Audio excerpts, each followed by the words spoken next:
Hola muchachos, pues hoy, en el video de hoy, lo que les voy a tratar de explicar es todos los procesos de la cascada de coagulación, identificando pues cada uno de los factores que interactúan ahí. Entonces, para ver eso, podemos verlo de varias formas, y es por medio de una tabla como esta, que pues obviamente es muy pesada a la vista y uno cuando la ve pues se puede ver como algo muy complicado y pues muy largo, pero cuando uno lo va como desenglosando de a poquitos, pues va a ver que por ambas vías se puede hacer de una manera mucho más fácil. Entonces, para empezar, y al final del video lo que espero hacer es poder explicar todo esto de una forma más sencilla para que sea pues como más fácil estudiarlo para el parcial. Entonces, dentro de las vías de coagulación, lo primero que tenemos que ver es que vamos a tener la hemostasia primaria. Antes de pasar pues con todo lo que es esta lista de acá, pues esta imagen de acá, hay que explicar unas cosas, que es que está la hemostasia primaria y la hemostasia secundaria. Entonces, dentro de la hemostasia primaria vamos a ver que es la que tiene que ver con plaquetas. La hemostasia secundaria tiene que ver con todos los procesos que van a llevar a cabo pues la formación de fibrina. Entonces, la fibrina es uno de los factores de la coagulación.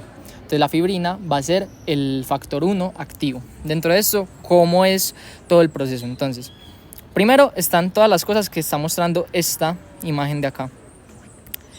Y como pueden ver acá, en este pedazo que estoy señalando, al final hay una vía común, que la idea es que tanto vía extrínseca como intrínseca va a llegar a esa vía común y va a dar finalmente la producción de fibrina.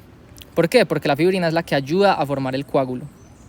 Entonces, dentro de esto, ¿cómo va a ser? Se tiene la protrombina. Entonces, la protrombina es el factor 2 inactivo. Esa protrombina se tiene que activar y queda como factor 2 activo.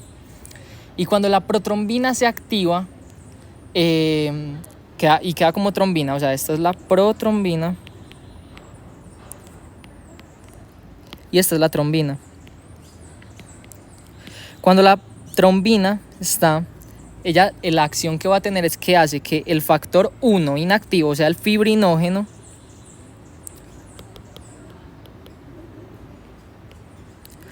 pase a ser factor 1 activo, que es la fibrina. Ese va a ser el desenlace de ambas vías, tanto extrínseca como intrínseca. Y pues cuando eso pasa, es obviamente cuando hay una lesión dentro de la piel que expone la pared vascular, y lo que genera es que pues tengamos que coagular para no desangrarnos básicamente. Entonces pues eso es el proceso como tal. Eso es lo primero que uno tiene como que medio entender para poder empezar a hablar tanto de vía extrínseca como intrínseca. Entonces, ya habiendo dicho esto, entonces vamos a ver que ya habiendo explicado eso, entonces está la vía extrínseca y la intrínseca. Entonces, dentro de eso hay una que es larga y una que es corta. Yo como me acuerdo de cómo es cada una, porque la I de la intrínseca, la I se parece a una L, y pues L de larga. Eso es como una mnemotecnia que, pues, para acordarme. Y si esta es la larga, entonces la extrínseca va a ser la corta. Entonces, hay una cosa que hay que ver antes de empezar con esto, y es que antes de empezar con la vía extrínseca e intrínseca, y es que tanto la vía extrínseca como la vía intrínseca van a llegar siempre al factor 10. Entonces, ¿yo qué es lo que hago como para acordarme de la tabla? Y es que el factor 10 se representa con una X, ¿cierto? Porque son números romanos. Entonces yo me acuerdo porque la mnemotecnia es como que en los mapas del tesoro de los piratas, el punto final del mapa del tesoro es la X, donde está el tesoro, y el punto final de la vía intrínseca y extrínseca, las dos van a llegar a la X. Entonces a la X el factor 10.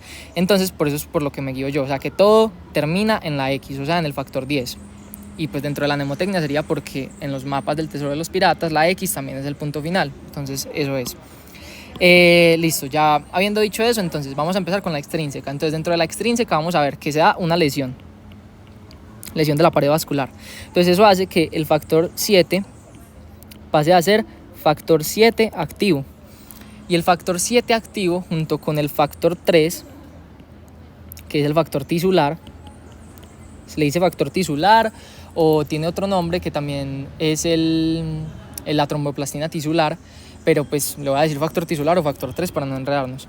Entonces esos dos lo que van a hacer es que el factor 10 se active y ya haga todo lo que les mostré ahorita de convertir pues protrombina en trombina y fibrinógeno en fibrina. Entonces literalmente eso es la vía extrínseca, o sea, dos factores que ayudan para la conversión, para la activación del factor 10. Ya después de lo que pasa con el factor 10, ahorita se los muestro cuando hayamos dicho lo de la vía extrínseca. Bueno, entonces dentro de la vía intrínseca vamos a ver que es la vía larga. Entonces, ¿qué pasa con la vía larga? Vamos a ver que, entonces ya pasamos, bueno, dentro de la vía intrínseca, entonces vamos a ver, ya expliqué lo que es la vía extrínseca, que es esta que vemos acá. Entonces, como les dije, se genera un trauma. Ese trauma lo que hace es que el factor 7 pase a ser factor 7 activo, y el factor 7 junto con el factor tisular hacen que el factor 10 pase a ser factor 10 activo, que es este proceso de acá. Entonces, esta parte de abajo de la gráfica, pues ya ahorita la explico cuando ya haya dicho la vía intrínseca también. Entonces, dentro de la vía intrínseca vamos a ver que tiene pues la vía larga porque tiene muchos más factores. Entonces, dentro de la vía intrínseca vamos a ver que está los factores, que yo me los aprendí también porque son literalmente todos desde de arriba para abajo. O sea, ¿qué quiero decir? Es el factor 12, 11, 10, 9, 8 y pues hasta ahí. Entonces, dentro de eso, ¿qué vamos a ver? Que entonces, todo empieza con un trauma también, con una lesión, ¿cierto? Entonces, a una lesión y el factor 12 pasa a ser factor 12 activo.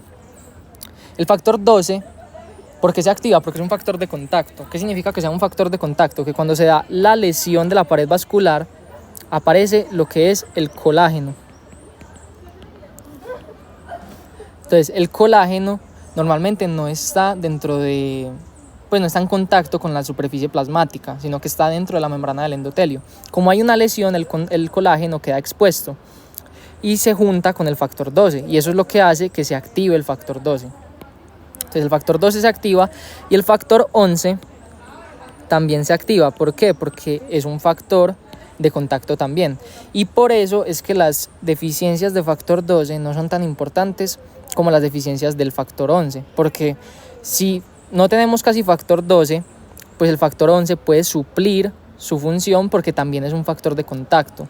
En cambio, si no tenemos factor 11, no se puede llevar a cabo el resto de reacciones que faltan por cumplirse. Entonces ahí tenemos eso.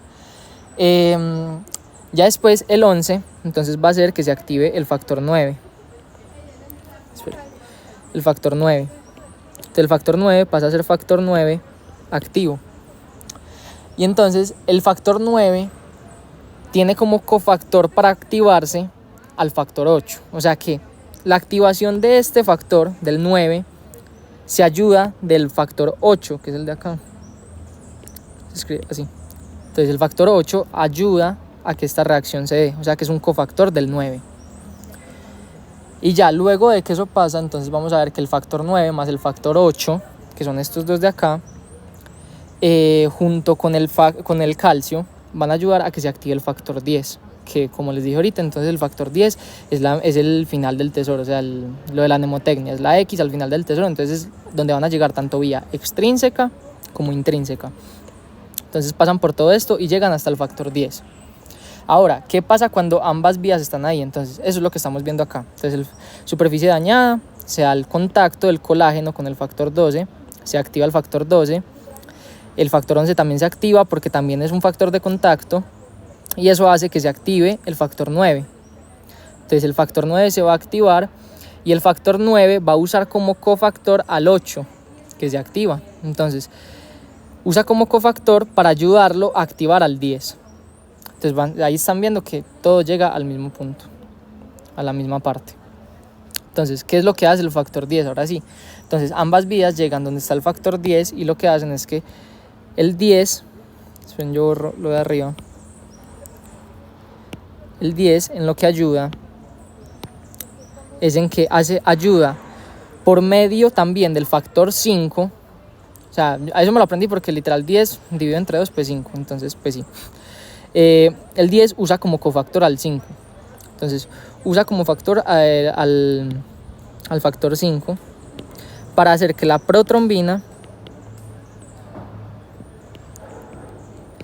pase a ser trombina.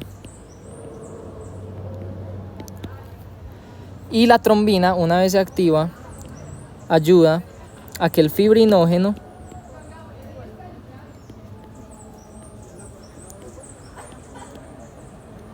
pase a ser fibrina.